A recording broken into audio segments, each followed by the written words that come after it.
नमस्कार, विजय लघु वित्तको बारेमा एउटा निकै ठूलो र महत्त्वपूर्ण खबर आएको छ। कम्पनीले एफपीओ अर्थात् थप सार्वजनिक निष्कासन जारी गर्ने अनुमति पाएको छ। आउनुहोस् आज यसको बारेमा सबै कुरा विस्तृतमा बुझौं। हो, खबर यही हो। विजय लघु वित्त वित्तीय संस्थाले आफ्नो फेन्जिओ जारी गर्नका लागि आधिकारिक रूपमा स्वीकृति पाइसकेको छ। यो खबरले पक्कै पनि शेयर बजारमा एउटा नयाँ तरङ्ग ल्याएको छ। ल, अब यो घोषणाका मुख्य कुराहरू के हुन् त्यतातिर लागौं। कसले दियो स्वीकृति, कहिले दियो र यसको खास अर्थ के हो? कुरा के हो भने नेपाल धितोपत्र बोर्डले भर्खरै मङ्सिर 14 गते विजय लघु वित्तलाई एफपीओ निष्कासन गर्नका लागि हरियो बत्ती देखाइसकेको छ। यसको सिधा मतलब हो कम्पनीले अब आम सर्वसाधारणका लागि थप शेयरहरू जारी गर्न पाउने भयो। अब एफपीओ त भनियो, तर कतिपयलाई यो शब्द नयाँ लाग्न सक्छ। आखिर यो एफपीओ भनेको के हो त? शेयर बजारमा नयाँ हुनुहुन्छ भने झनै यो बुझ्न जरुरी छ। आउनुहोस् यसलाई एकदमै सरल तरिकाले बुझ्ने कोसिस गरौँ। त्यसो भए के हो त यो एफपीओ आखिरमा? यसले आईपीओ भन्दा कसरी फरक तरिकाले काम गर्छ? एफपीओ अर्थात् फलो अन पब्लिक अफरिङ भनेको कुनै कम्पनी स्टक एक्सचेन्जमा लिस्ट भइसकेपछि फेरि थप पैसा उठाउनका लागि पब्लिकमा नयाँ शेयर जारी गर्नु हो। यसो भनौँ न, यो पुँजी सङ्कलन गर्ने अर्को राउन्ड हो। यसलाई आईपीओसँग दाँच्दा झन क्लियर हुन्छ।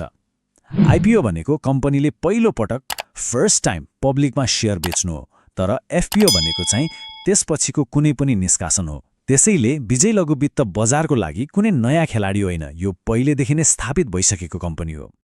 ल, अब अङ्कहरूको कुरा गरौँ। यो एफपीओसँग जोडिएका केही महत्त्वपूर्ण नम्बरहरू छन् जसलाई हामीले हेर्नै पर्छ। कति पैसा उठाउँदैछ, कति किता शेयर आउँदैछ र कति मूल्यमा। विजय लघु वित्तले यो एफपीओ मार्फत जम्मी 4 करोड 66 लाख रुपियाँ बराबरको पुँजी उठाउँदैछ। यो रकम पक्कै पनि कम्पनीको विस्तार र भविष्यका योजनाहरूको लागि प्रयोग हुनेछ।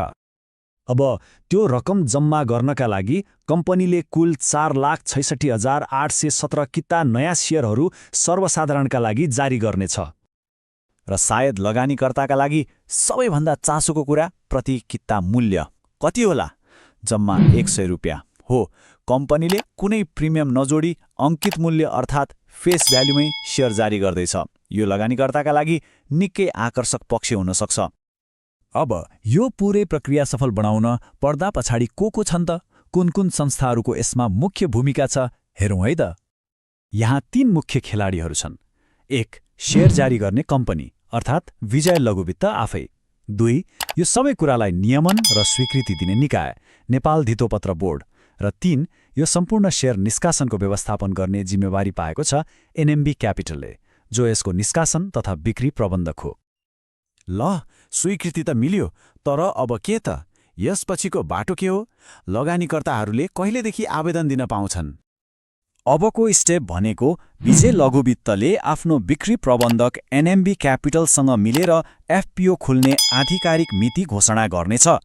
त्यसैले लगानी गर्न इच्छुकहरूले अब आउने सूचनाहरूमा चाहिँ एकदमै चनाखो भएर बस्नुपर्ने हुन्छ है। र अन्त्यमा एउटा महत्त्वपूर्ण प्रश्नमा यो चर्चालाई टुङ्ग्याउँ। यो जुन नयाँ पुँजी कम्पनीमा भित्रिँदैछ, यसले विजय लघु वित्तको भविष्यलाई कता डोर्याउला? र अहिलेका लगानीकर्ताहरू र कम्पनीको शेयर मूल्यमा यसले कस्तो दीर्घकालीन प्रभाव पार्ला? अबको मुख्य चासोको विषय यही नै